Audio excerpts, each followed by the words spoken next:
It's 5 on your side at noon. Focused on you. Another mild day in the middle of February as we go on the air at noon. Sunny skies over Chesterfield and the bi-state. Temperatures on their way to the upper 50s, but there are some changes on the way. Good afternoon. Thanks for being here. I'm Kay Quinn. After a cold start, another unseasonably warm day is on the way. Meteorologist Jim Castillo is here with the Weather First forecast. Jim? Yeah, hi Kay. Even the tree pollen is beginning to come out. So a little bit on the moderate side for maples, so a reason why some are sneezing. Right now though, like Kay was talking about, it started out chilly. Now a few clouds moving into our northern counties.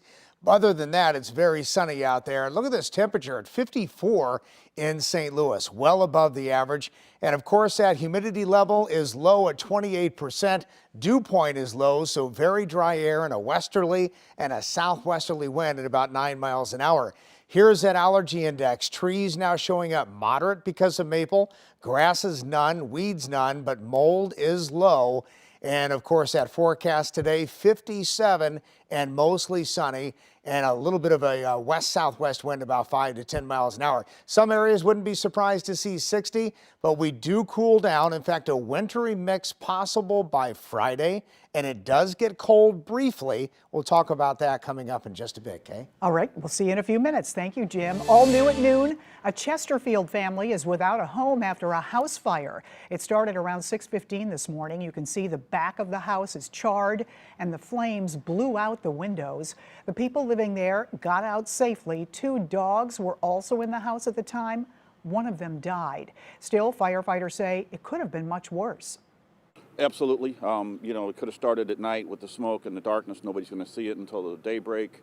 If it's ashes, dispose your ashes in metal cans, put water on them, anything like that, so be safe with all that. Investigators believe the fire started on the back deck, but they're still looking for the cause. St. Louis City firefighters were busy battling the flames of a garage fire that rekindled. That started last night before catching fire again around 2 this morning on Pennsylvania Avenue. No one was hurt in that vacant house fire. The Rockwood School District being sued for ignoring sex abuse allegations. The lawsuit claims the district knew about the sexual abuse and did nothing to stop it. A custodian is now facing charges and no longer works for the district. In a statement, Rockwood officials said the district takes any reports of potentially criminal behavior very seriously. Chesterfield police need your help catching a porch pirate caught on doorbell camera. Take a look at this video posted on the department's Facebook page. The video was taken on February 1st.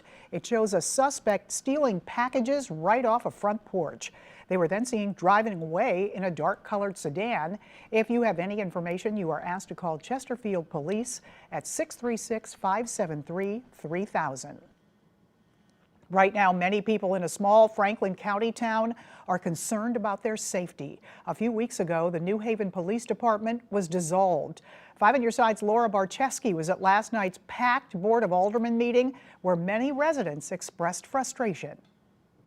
The Franklin County Sheriff's Office took over after the city of New Haven dissolved its police department. They were here tonight and were able to answer some of the residents' questions, but the city officials did not come forward during the meeting. At the end of January, the newly appointed New Haven Police Chief John Hallquist resigned after just a few weeks on the job. He said he couldn't be part of the department after learning things that were not disclosed prior to taking the job. One particular concern dealt with the proper handling of evidence. They only had about 3 officers left, forcing the city to dissolve the police department altogether. The Franklin County Sheriff's Office took over, signing a 6-month contract to protect the town to the tune of more than $59,000 per month. Chief Deputy T.J. Wild addressed the packed room of concerned residents to give them updates regarding the mishandling of evidence. Some of those issues have been resolved. So once we got here, I got into the computer system, and through some digging and looking through some other papers, I learned that the item that we believed, or he believed, was missing wasn't missing. It was returned to the owner. Residents are still concerned about safety, but have noticed an increased presence of highway patrol and sheriff's deputies.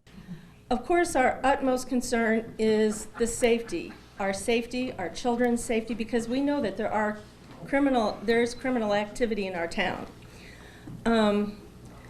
But I also have to question, with having such a small police force and not immediate attention, what does that do to the value of our property? And city officials did very little to explain during the meeting what's going to happen in the coming months. But I was able to speak with the mayor afterwards, who says they'll let the Franklin County Sheriff's Office finish its investigation into the dissolution, and then they'll decide what comes next. But paying officers is their biggest challenge, and it takes up most of the city budget. Harmon is short-staffed. Rosebud, Gerald, all of these places are short-staffed. I mean, we may have to do like that North County co-op a while back and actually maybe see about doing a co-op. We're not sure. We're asking the appropriate people in the Sheriff's Department and trying to figure something out.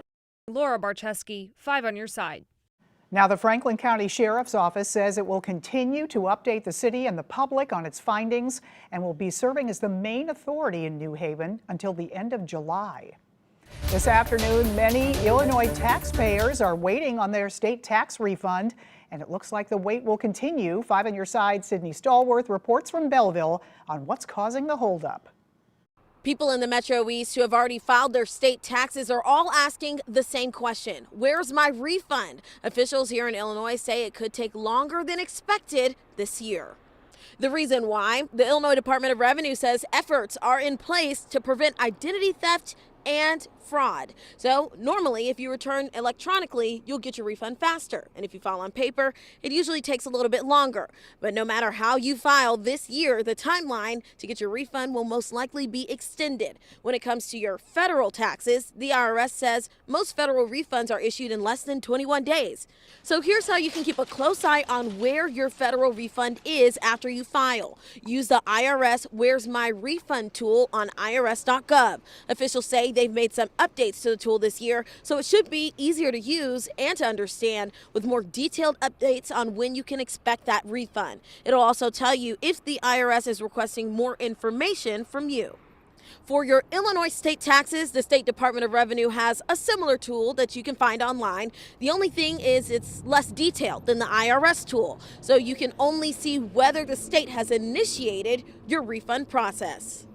The delay that we're expecting to see with Illinois state taxes could just be another reason to file your taxes early. Remember, the deadline to file without an extension is April 15th. In Belleville, Sydney Stallworth, 5 on your side. A household hazard sends thousands to the hospital every year. Why the experts want you to anchor your furniture to the walls right now. More concerned about lead in those Stanley tumblers. Why you want to take a look at the button on the bottom of your cup.